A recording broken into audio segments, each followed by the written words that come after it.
So, good morning, everyone. Welcome to Talk to Connect. It's Saturday and it's early, I know. And I'm so honored to have Genevieve here to join us so early in the morning. But she is an amazing, amazing lady today. She's from Kenya. She's a woman of a lot of potential. She's doing a lot of things, and I'm happy to be having her here to sharing her story. As always, why we share these stories, why we welcome you to be part of this talk is for you to just get an insight. If you get an insight in any way that can help you to achieve your goal, change your life, that is our purpose. And today, I love having this conversation because by the end of it, it's not that I just have people to talk to. I also get inspired in so many ways that it's helping me to rethink about my life. So I just want to welcome you. I want to thank you always for being here.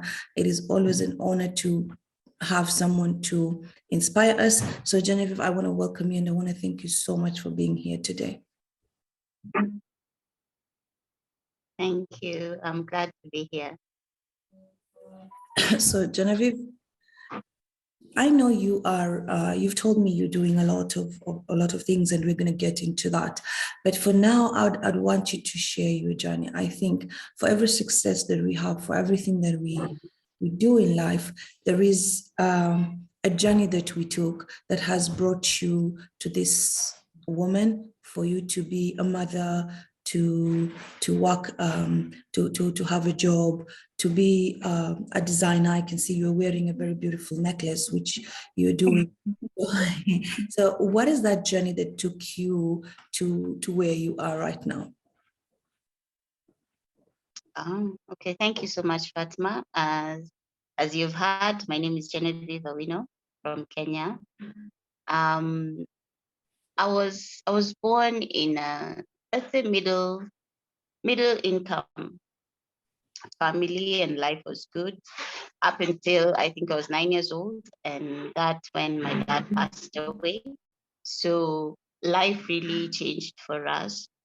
But my mom was very determined to, ensure that we have a good education, and I thank her for that because she really made a lot of sacrifices. And she never got to university, so that was something that she really, emphasized for me and my siblings, that we really have to work hard and go to the university. So finally, I actually wanted to study business, but when I finished my form four, I decided that I'm going to do design. It was something that was not really understood. That was over 20 years ago. It's not like nowadays when we have all this social media and all these apps, and the creative industry is very vibrant. Then it was considered, back then it was considered as something that people do when they fail, or you really are not good at anything else, so you're just doing creative stuff. But again, my mom was very supportive, and she told me, if that's what you want to do, then do it to the university level.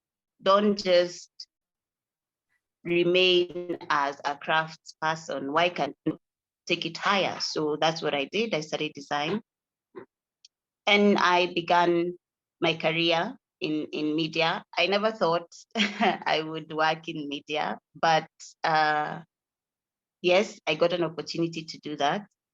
And I've been there for about 15 years, So I'm just grateful that I got to pursue my dream and my desire to be a designer.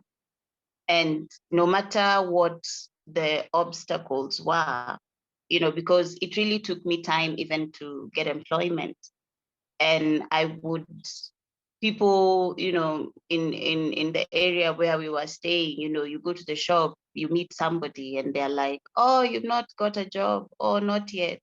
Then they ask me, but by the way, what did you go to do? Then I say design. And they're like, oh, you're the people who paint on walls or something. It was not really understood, and it was really like a low level of intelligence. But I thank God that I've been able to, grow in my career, and I've been able to support my family. I've been able to, invest in a few things out of something that people never thought much of. So I'm just happy because I know there are so many people that they get discouraged and they take, paths or careers or jobs that they're not passionate about just because they have to earn money or just because they want a certain status. But for me, I'm living my dream, really. I am doing what I wanted to do. So that's the short journey of my career, my childhood. And yes, I have children. I have two children, a 12-year-old and an 8-year-old, both boys, mother of boys for now. Um, I recently got separated, like during the pandemic. And also that has been a journey. It has been a journey, but it has been, I can't say a painful one, to be honest, because sometimes you just have to accept that, this has happened, and it doesn't make you lesser of a person. In fact, it led me to, a journey of self-discovery because I finally had an opportunity to know myself apart from being connected with somebody. Because I think as women, I don't know, in Africa or even globally, we are raised to be married. Everything that we do is towards that goal. And sometimes I feel like we we don't get to discover who we are because most of the time we are so focused on being the ideal partner for somebody that you sacrifice your own dreams. And yes, I still do believe that marriage is a good thing and there are good examples of marriages out there. But I'm just saying that this, whatever happens to me, it just made me really think about the things that I really want. And I had to do an audit and see that even when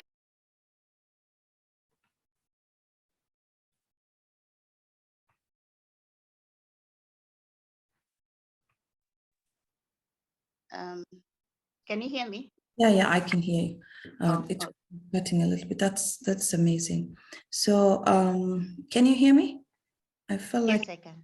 okay. So, I like what your journey is all about, and Mm. I am I am I was thinking what I was thinking, and I was thinking about your journey of you choosing to do what you love despite what challenges you went through and despite people not believing in you. So I want you to, because I know there's a lot of people out there, and especially the women and the youth who have a lot of talents, and they are scared to come out of or to use their talents because people don't believe in them. So you having this vision, what are the things that you would say supported you to have that vision, to be strong, to hold on to your vision? And what would you tell a woman or a youth who's still feeling, he has to go according to the society expectation? I think when we break that connection of what society expects from me and what do I want in life is when we truly go to a journey that we really want in life. So what would you tell a woman? Because for me, I believe there's a lot of women and young children, a youth who really deserve to show their potential, but they're holding back. They're holding back because of fear. So what made you, first, the first question is, what made you hold on to your dream? And second, what advice can you give them? Okay. I think what really helped me was support from family and especially my mom. because nobody in our family had even ever done design. So it was a misunderstood, totally misunderstood concept.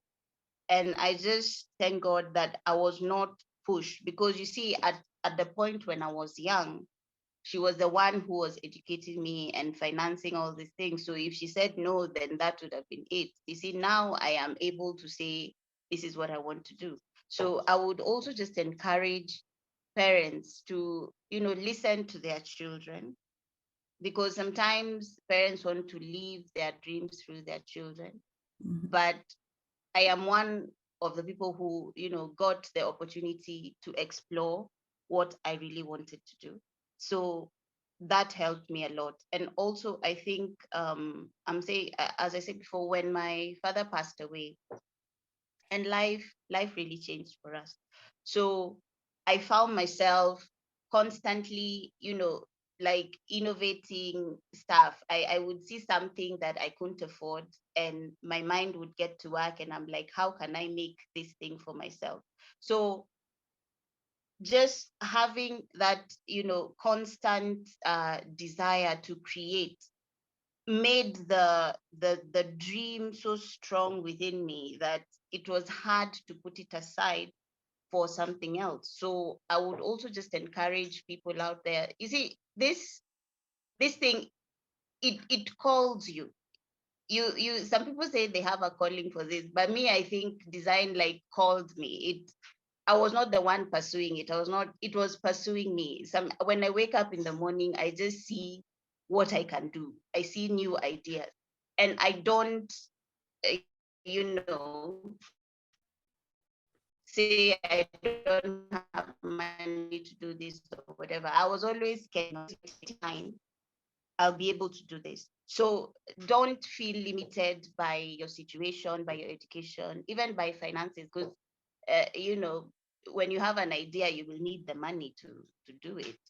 But when you actualize it in terms of just writing it down, you'll be amazed how faster you move rather than just thinking about it. So yes, encouragement from family, not giving up on your dream, and just being fully convinced. Because I think something that I realized about myself also is that the fact that I was doing something that was not really understood, it's like I always had to wait for permission to do it, because nobody else around me was doing it. So it's like you're the first one, or you're the pioneer.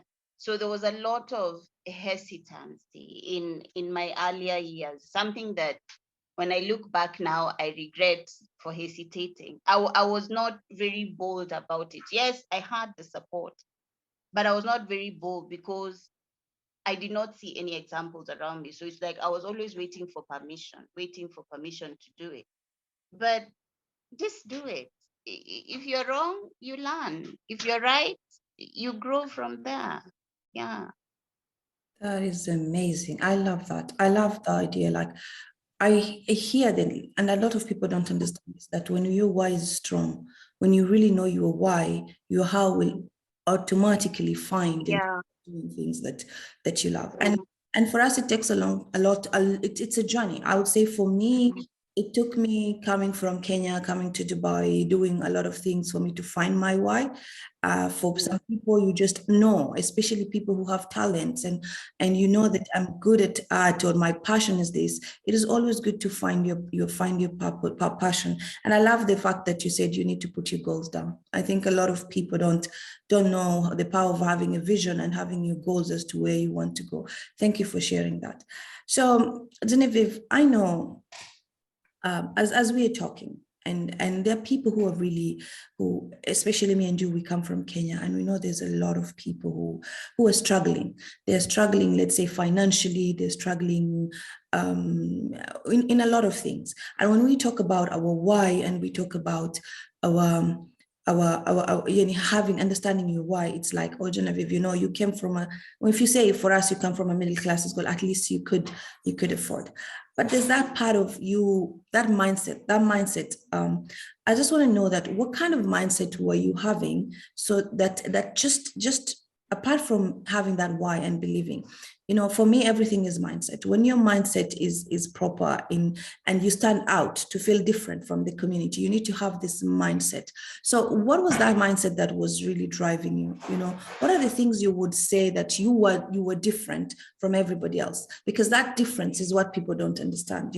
Like, you choose to be you because you see the perception of how you see life. So what would you say about a belief? What were the kind of the beliefs that you had that set your mind to be different from everybody else in the community? Mhm. Okay. First of all, I think our education system, and I'm glad something is being done about it.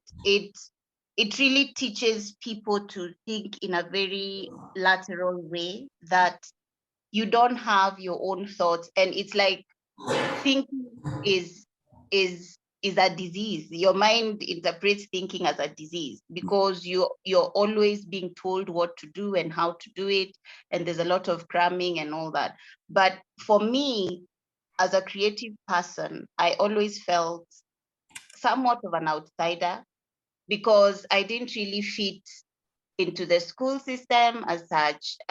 When we were playing with my friends, I found that I had different ideas that were not really accepted. Sometimes somebody has something different, it is considered as good and fresh, but at that point, it was not really accepted. And I found myself wanting to fit in, but in wanting to fit in, I was doing a disservice to myself and I wasn't happy.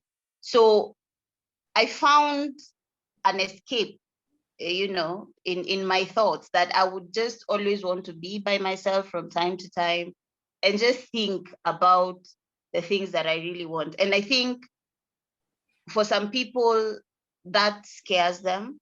Just being by yourself, you always need, something to read or something to look at or somebody to talk to. But it's always good just to take time away from people, away from all the clutter, and just have a conversation with yourself. And I'm glad that I was able to do that from a very young age, that I'm comfortable in that thinking space. So when it comes to mindset and change, I don't struggle, not because I love change. I don't love change. I want to live in the same house like for 20 years. I want to, go to the same place, follow the same route. But I I don't struggle. Every time that I know I have to shift, it will not take me long before I jump onto the next thing, because I have learned to train my mind to accept that flow, that I'm not stuck in a certain place or I'm not stuck in my ways. And also, it's important to mention that my faith as a Christian, when I read the Bible, I see a different reality from what people are saying. So I think faith is very important in somebody's life. So to just help to solidify that belief system, that it's greater than you, because I think the fact that we have not really explored uh, problem solving or creative thinking as a part of our education process, like the mainstream education process, a lot of people are stuck with solutions that they have themselves, but because nobody, gave them that chance, they always feel like there's somebody out there who has my answers, but the answer is within. So I think just being comfortable with your own thoughts and in your own company, it can really lead you to an amazing journey of self-discovery, and you're more confident. Even in my Twitter bio, I've written that I'm an expert at being myself, because we're always looking for other things to learn, a new skill. I want to do this, I want to do this, but we rarely, are experts at being ourselves. And sometimes you'll meet somebody and they'll tell you, you're like this, and you're like, me, no. But they can see it, but you can't, because you've not, internalized your own personality. So I think just having time with your own thought is very important. That is really powerful. Thank you for sharing that. I think there's a lot of people who, I being one of them, I know there was a time that I really didn't even understand myself because, there's a lot of noise out there and you want to be like everybody else and you want to try what everybody's doing. And you forget that I am a person that has my own personality and I have my own thoughts and I have my own drive. So when you allow yourself to align, in that alignment with who you are, taking a moment and just thinking of who am I really and what do I really want, that is really powerful. Thank you for sharing that. And it's a journey. I don't feel like you can just sit today and say, oh, I know who I am. It's a journey. It's a journey of you going on a journey of self-discovery. It's, as she said, self-awareness. Where am I right now? What do I want? And in this world where we are shown that instant gratification, like everything is possible, we tend to lose ourselves. Thank you for sharing that. And our thoughts, you said something about our thoughts, and a lot of people don't know how much the way we think affects the way we do things in life. What we think is what we become. And I love this because when I was going on a journey of discovery, I just realized that whatever thoughts I have, and that's when my mentor was saying this, I was like, how do my thoughts affect me? Then I realized my thoughts affect my emotions, my emotions create my behaviors, and then the results that I'm getting are all the same because the emotions that I'm having and the thoughts that I'm having are always combined, and I don't understand why. So that's so powerful. And on that note of thoughts and how we see ourselves. So as a single mother, and I know there's a lot of women there who are single mothers, and society is always defining people, and it makes you feel less of something because when you go through a divorce or when you become a single mother, there's this. We live in society and they have expectations and the way they see people. But you went on a self-discovery journey where you say your separation was not painful. But there's a lot of women who are going through pain through separation, as whether you go through a divorce and you become a single mother and they feel stuck. How did you create that? How did you learn how to go? What helped you to discover yourself? Go through that journey of self-discovery, and how are you balancing it? Because I find a lot of people say it's hard to be a single mother. I don't know how to balance my work and have children. So what advice would you give to a single mother out there who's maybe just went through a divorce, she's separated, she has children, community is really on her neck, and is making her feel somehow not worthy because all these things are happening around her? Okay. I think when I say it wasn't painful, somebody may look and say, you're lying. No separation is ever, amicable and all that. But I think for me, why I say that the eventual separation was not painful in the sense that it had been a long time coming. And I think being married for 12 years, that's quite some time. So in those years, there was a lot of strain, there was a lot of pain, there was a lot of crying. So by the time that it happened, I was in already I had already accepted that I have to start, or I have to begin a different journey. So I was not like ready for it to say, okay, yes, now this is what I want. It just came so suddenly, and I think it was also precipitated by the pandemic, because during the pandemic there was also a lot of just relationships falling apart, and not sure, even if we would leave, the world was shutting down, businesses were closing, jobs were being cut. And I found myself in this space that I have to deal with all that external noise. And then at home, there's also a war at home. So there's a war outside, there's a war at home. And I just must say that it's really the grace of God, because I was suddenly thrust into, being a single mom, trying to do things on my own. And it has not been easy, especially emotionally and financially, because you see, you have to be there for your children. They don't understand what's going on. You're wearing different hats now. You're a provider. You're teaching them because they were at home, and they were at home for like a year. So you're a teacher, you're a provider. You're giving them some counseling, psychotherapy, something that you also need. So it really just, pulled me to that place where I had to be still, and I had to be, silent, and I had to figure out my real identity, because for the past 12 years, I had been living an identity in a marriage. And now that the marriage was no longer there, I had to figure out, what now? Who am I? Does the fact that the marriage failed, does it reflect on me? And you see, every time that there is such a situation in a marriage, the woman will more likely be blamed.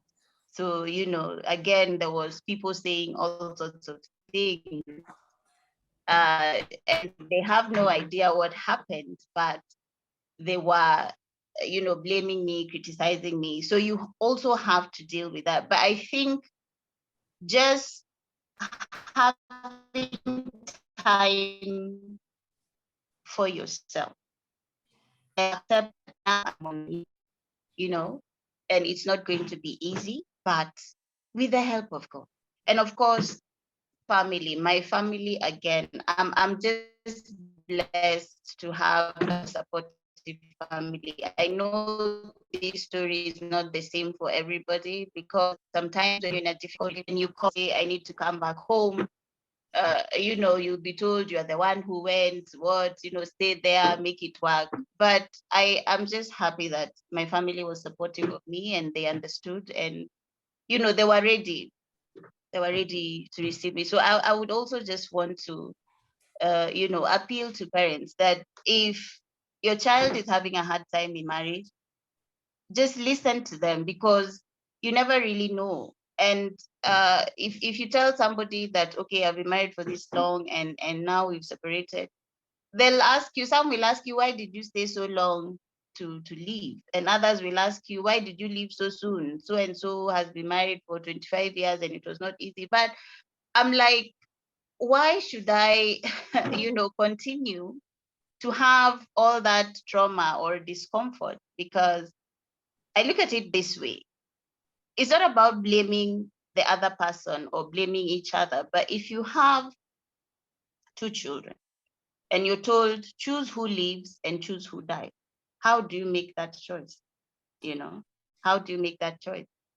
So asking one person to stay in a relationship that is not good for them, it's like you're asking them to die so that that other person can live. I know relationships are difficult, but I've also come to understand that not every relationship can be fixed. I think that's also something that we need to make peace with, because we have very scary statistics of violence, of death, so if every relationship could be fixed, then these things would not be happening. So if you feel that it's not good for your mental health, it's not good for your, physical safety, then it's okay to take time apart. So yeah, being a single mom has its challenges, because as I said, you're everything now. You're a teacher, you're a counselor, you're a provider. But just having supportive friends, having supportive family, and just having a solid faith, it will push you faster, because sometimes you just feel like everything has ended. It is over for me. It is over for me. I will never have another chance to do this. So you may even give up on yourself. And that's something that I would also want to advise people against. Don't give up on yourself, because sometimes as women, we sacrifice a lot, including ourselves. You say, okay, now I've been left with these children. So my life's goal is to make sure they have everything, which is good because now you have to do it by yourself. But remember also, you're a person, you have dreams, you have desires that you need to pursue as you're raising your children. So don't sacrifice yourself to the point of killing the dreams and visions in you just so you can raise your children. I think you can have both. And it's just good to find that balance. Just don't die. Don't die in your mind. Don't die mentally. Don't become so mechanical about raising your children. Be there for them, but also be there for yourself. Yeah. I love that. I love that. I think that's very powerful for any woman who's listening out there. It's not even to the women who have just been gone separation, have been separated, but I think for every woman who's a mother or you're a wife, this is a very big statement. Be there for your family, be there for your people, but also be there for yourself. I think we all kill our dreams because of everybody else, and somehow we end up feeling like life is unfair. That is a very powerful thing. Thank you for sharing. So let me just, because I know when we talk about this, and sometimes people want to know, what do I exactly do? So, for example, you are a working mother, and you are a single mom, and you are a designer. And I think this is, as you say, be there for yourself. It means that you're taking time to create all these things. So how do you create that balance? How do you get time to find time for Genevieve and be the designer and work and have, what is your day? What are the things, like you can say, habits that you have that allows you to have that balance? Because I think life is all about balance. When you know how to balance your life in all areas of your life, then you come to have to enjoy everything. It is not possible, but it's kind of, it's not, it's hard, it's possible, but it's kind of hard for you to have that balance. So how do you create that balance, that I am going to be the designer and be the mother and have time for myself and build my dreams at the same time? Mhm. Yeah, there's this quote that a certain woman say, I can't remember her name, and somebody was asking them, is it possible to have it all? And Mhm. she said, yes, it's possible to have it all as a woman, but not at the same time. And I think that also set me free in a way, because you have this, like as a woman, you have to work twice as hard. You have to work twice as hard to prove that you're able to do it, because already when you're born as a woman, the odds are stacked against you. We live in a largely patriarchal society, whether it's African, whether it's European, it's largely patriarchal. So for you to be able to pursue the things that you need to pursue, you have to work twice as hard. And uh, that requires us to be very organized and to be very clear. And I think for me, just having that desire and focus on clarity, it has really helped me a lot in my work and in my personal life, because you have to be clear about what exactly it is that you want out of something.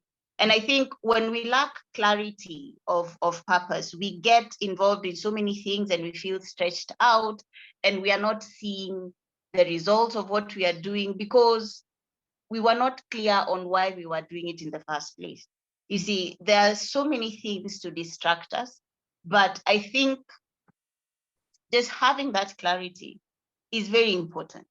I will say somebody will call me in for, I know already the challenges that I'm having as a single parent. And there are so many things also that you're needed to do in the community. You have meetings in church, you have a women group, you have this, you have that, you have friends, but just having that clarity that if I join this, how will it help me to get to where I'm going?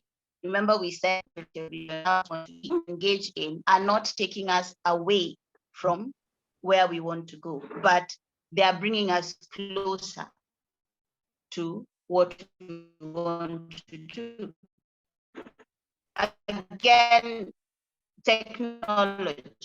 I have apps for because so that I am not all over the place, because now you're a working mom and you need time with your kids and you need time for yourself and you need time to work.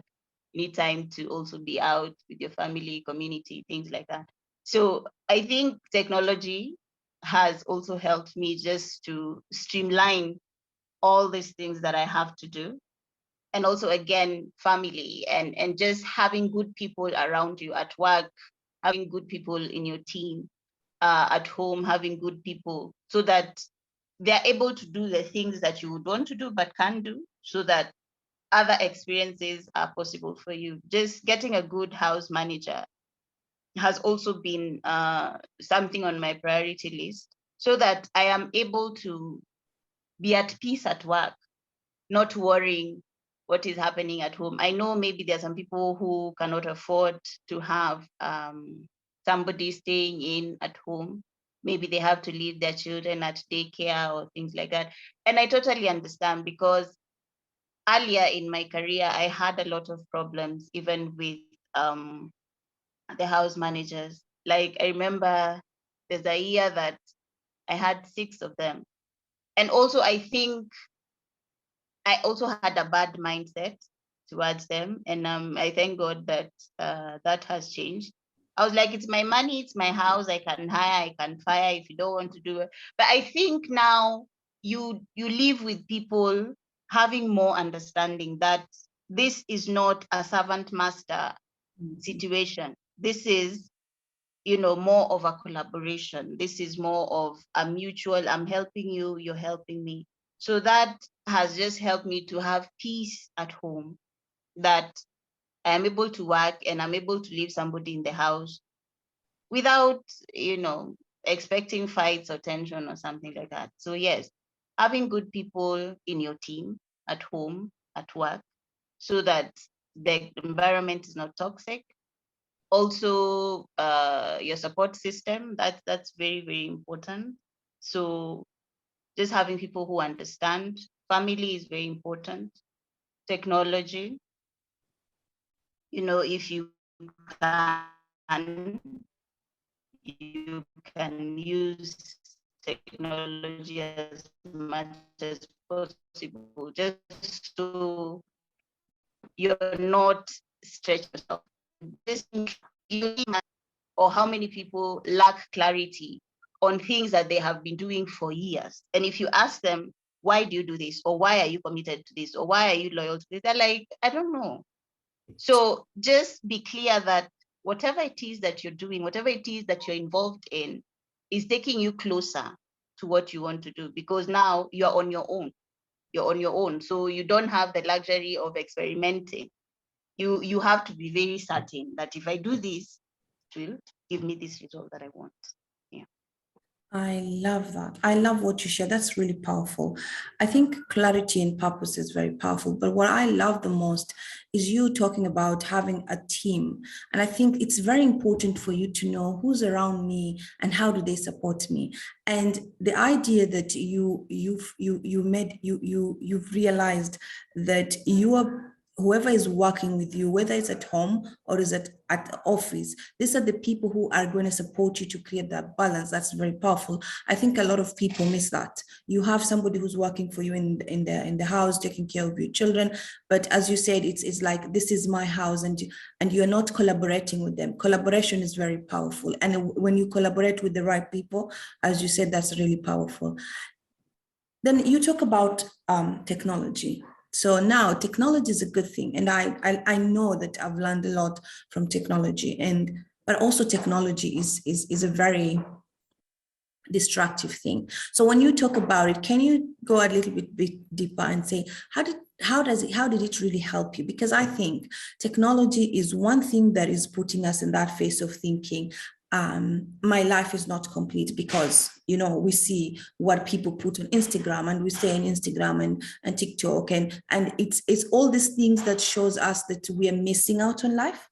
So how did technology really help you? Because for me, I'd say one of the things that has made me be here today, that has empowered me to become or it's always evolving, is technology. Because I remember even when the one thing that changed my life, I would say at the age of 19, was when I went on Google and just find help for what I was doing in my life.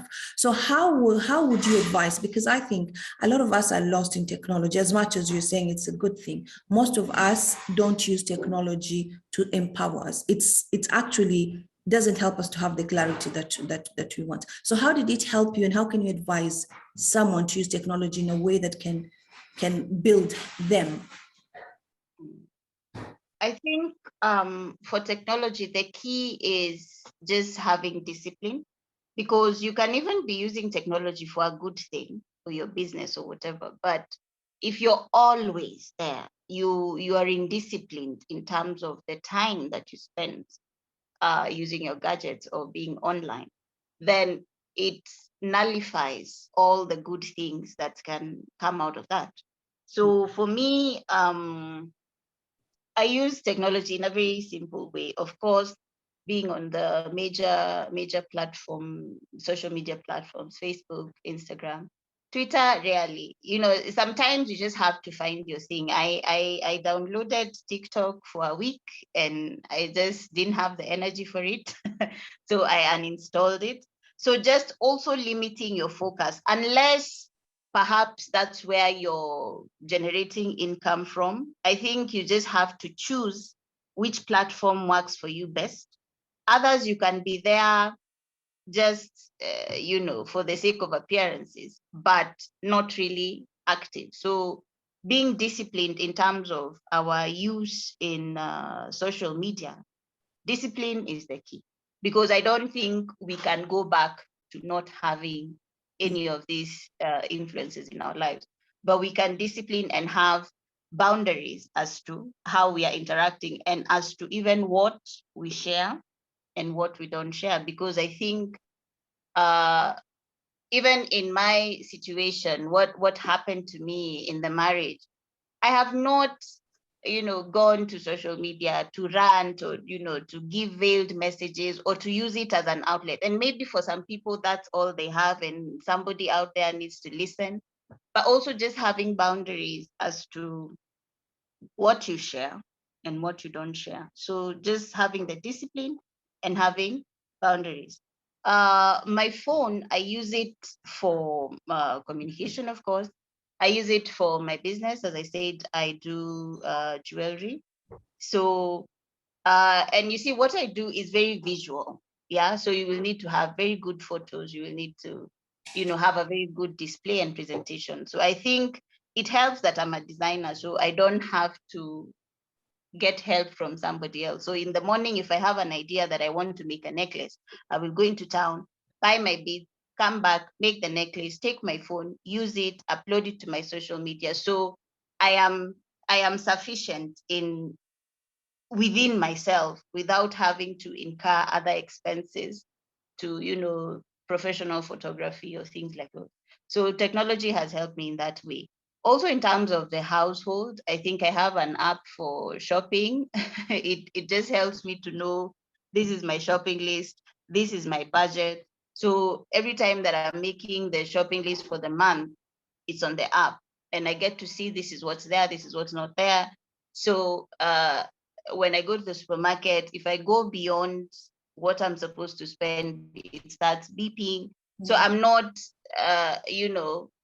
working with a piece of paper and whatever. I have, like, I'm so focused. When I go to the supermarket, this is my budget. This is the shopping for this month. It might cost me this much. It might go above, it might go below, but I won't get to the till and I'm shocked, like, well, where has this cost come from? So that helps. That helps also. So yeah, and also I use the social media platform, especially Instagram, when my kids are at home. And sometimes they look at me and they're like, Mom, what are you doing? Like, you're making a fool out of yourself or something. Because sometimes you just, need to make those reels and stuff like that.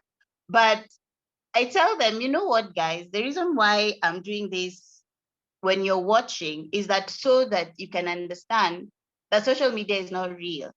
You see me here every day, and then you see what I do on social media. So which is the real me? And they're like, of course, the person we see every day. So I told them, even now, they still don't have social media accounts. But when you get into social media, see what I'm doing and know that that life that people are posting, most of it is not real. So you get to see me in makeup, you get to see me without makeup. So when you go out there, you're not like mesmerized and overwhelmed by things. I think instead of even telling our children, social media is bad, or don't, we show them the true, what is behind the screen, so that even when they get engaged, they are not swept away. Yeah. Thank you so much. That's Yeah. really powerful. I think what you've taught, I don't know if a lot of people don't even know that their phones can help them plan their day. Like it can actually help you plan, leave alone plan budget for your month, but just to plan your day, to know how I'm gonna work on my day and achieve whatever I want to achieve in a day. That's really powerful. And I love the fact that I for the parent who's listening out there, that's showing your child the reality. Is like you be the teacher to your child. I think we leave our children so much on technology, that the technology is teaching our children what is life. I love what you do, and I think that's a very, very powerful thing. So we're almost done. So I know when we talked about you being a successful woman in doing whatever you were doing, a lot of people define success in so many ways. And in your journey, you've gone through a lot of things, the ups and downs, and you are having a vision, and you created that vision that you've worked for. So what does success really mean to you? If you would define success? Because I think people define success differently. Another one thinks success is having a house, having a car.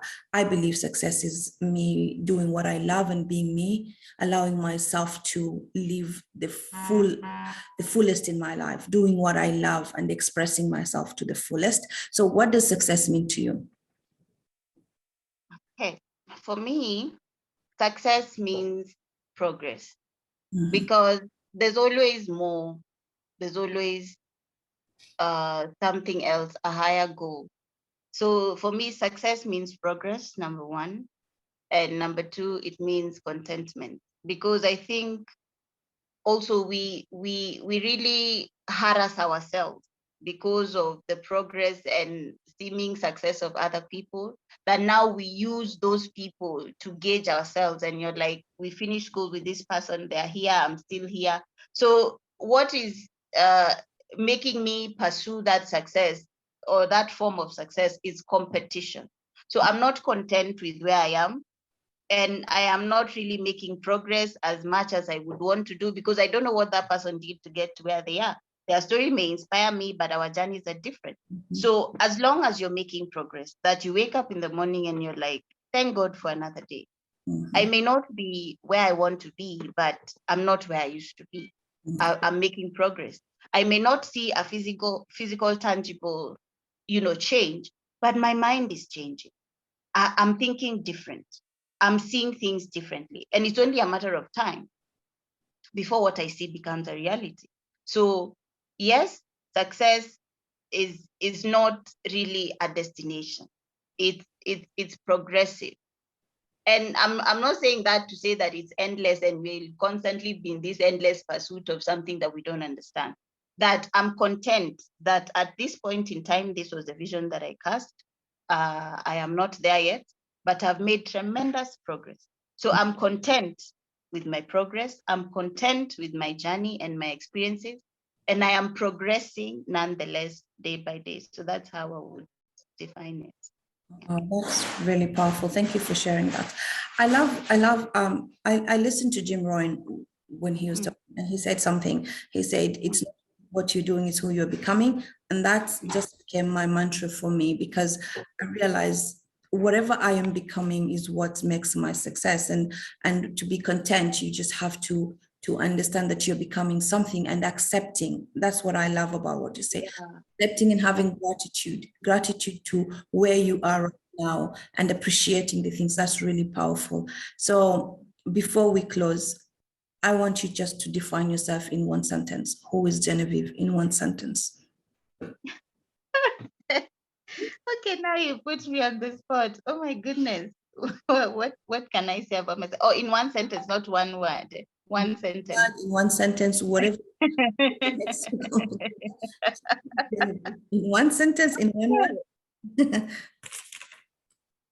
I love life. That's just me. I love life. So that's Genevieve. She loves life. Amazing. That's amazing. Yeah. I think life is an amazing Yeah. it's an amazing thing. It's a process, it's a learning. It's when you Yeah. understand that life is a journey, you just get to enjoy the journey and grow, Mhm. change, and become the best version of yourself. So thank you for sharing that. So before I go, and I want to thank Melvin, and I want to thank Fazila for being here. Thank you so much for joining us today. You said you're making jewelry, and so how would people like, because I love your necklace, so in case someone is watching the necklace, is watching and likes the necklace, how do people reach you to see what you're doing, your necklaces? How can they reach you so that you can, maybe they can buy or see what you do? Ah, okay. On social media, my jewelry business is called House of Aloso. And also the website is called houseofaloso.com. Yeah, so on social media, Instagram especially, House of Aloso. There you can even chat me on WhatsApp, and then the website houseofaloso.com. Thank you so much, Jennifer, for being here. It's been a pleasure. You've given a lot of insights. And if there's one thing I just got from here is that you just have to be content and have a Yes, vision. yes, Have a clear vision of who you want, yes, where you want to yes, see your life. So yes. thank you so much for being here today. It's an honor, and I'm really honored that you take your time. I know you're very busy, but you just squeezed the time to be here with us today. Thank you so much, and thank you everybody Thank for joining us today.